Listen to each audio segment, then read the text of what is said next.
तस्वीरें हैं समंदरों से घिरे और खूबसूरती में लिपटे उस कनाडा की, जहां हिंदुस्तान के दुश्मन पलते हैं। ये वो मुल्क है जो भारत के गद्दारों का पनाहगार बना हुआ है, लेकिन यहाँ प्रधानमंत्री ट्रूडो का अलग ही राग है।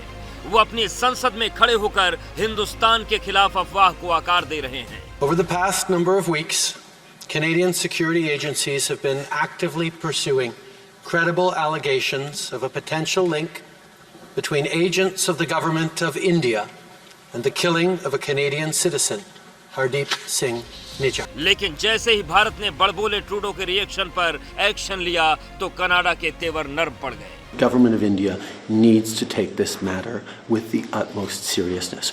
We are doing that. We are not looking to provoke or escalate. We are simply laying out the facts as we understand them, and we want to work with the government of India.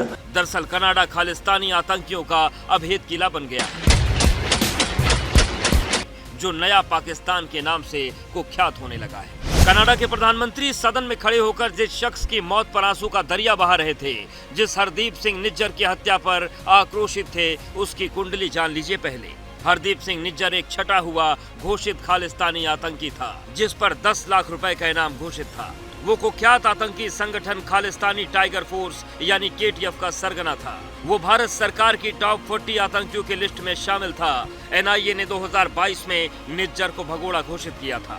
आतंकी निज्जर जिस KTF का सरगना था, उसे पाकिस्तानी खुफिया agency ISI आज तक समर्थन कर रही है। जलंधर के भरसिंहपुर का रहने वाला हरदीप सिंह निज्जर 1992 से कनाडा में रहता था। 45 साल का निज्जर कनाडा में बैठकर हिंदुस्तान के खिलाफ साजिश रचता था। 18 जून 2023 को कनाडा में ही निज्जर की हत्या कर दी गई थी।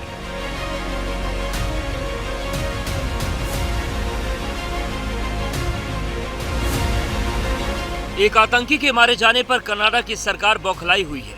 ऐसे में उसने भारत पर बेबुनियाद आरोप लगाए तो दूसरी तरफ अपने नागरिकों के लिए जम्मू कश्मीर समेत कई राज्यों में नहीं जाने के निर्देश दे डाले। इससे पहले एक आतंकी की हत्या पर कनाडा की सरकार ने एक कदम और आगे बढ़ाते हुए भारतीय डिप्लोमेट को देश छोड़ने के लिए कहा था। Been clear, we will not tolerate any form of foreign interference. We will protect Canadians at all times. And I've conveyed these principles to my Indian counterparts, and as a consequence, we've expelled a top Indian diplomat from Canada. जिसके बाद भारत ने Canada को उसी की भाषा में जवाब दिया है। ये तस्वीर उसी का जवाब है। External Affairs Minister, sir, you meet the sir. Canada और भारत की तल्खी का विस्तार है। ये कनाडा के उच्चायुक्त कैमरून मैके हैं, जिन्हें विदेश मंत्रालय तलब किया गया था। अंदर कितनी फटकार लगी है उसका अंदाजा मैके की बॉडी लैंग्वेज से दिख रहा है। 6 दिनों के अंदर इन्हें भी घर वापसी का फरमान सुना दिया गया है। खालिस्तान को लेकर कनाडा में खुलेआम रेफरेंडम होता है। कई दफे हिंदुस्तान की ओर से खालिस्तानियों को लेकर कनाडा सरकार को आगाह किया गया है। 2010 में जब डॉक्टर मनमोहन सिंह प्रधानमंत्री थे, तब भी उन्होंने कनाडा के सामने ये मुद्दा उठाया था। 2015 में प्रधानमंत्री नरेंद्र मोदी ने भी खालिस्तानियों की गतिविधियों का मुद्दा उठाया था। दरअसल भारत ने कनाडा के साथ फ्री ट्रेड एग्रीमेंट को लेकर बातचीत को रोक दिया है। जानकारों की माने तो 9 दौर की बातचीत के बाद इस पर विराम लगाने से ट्रूडो परेशान है। कनाडा के प्रधानमंत्री का बेतुका बयान सामने आने के बाद तनाव बढ़ गया है। कनाडा में करीब 16 लाख भारतीय रहते हैं। 2021 में भारत से 4,44,553 छात्र विदेश पढ़ाई के लिए गए थे, जबकि 2022 में आंकड़ा बढ़कर 7,50,365 हो गया। 2020 में कोरोना की वजह से बाहर जाने वाले छात्रों के आंकड़े में गिरावट आई थी, लेकिन उस साल भी तकरीबन 2,59,655 छात्र पढ़ाई के लिए विदेश गए थे।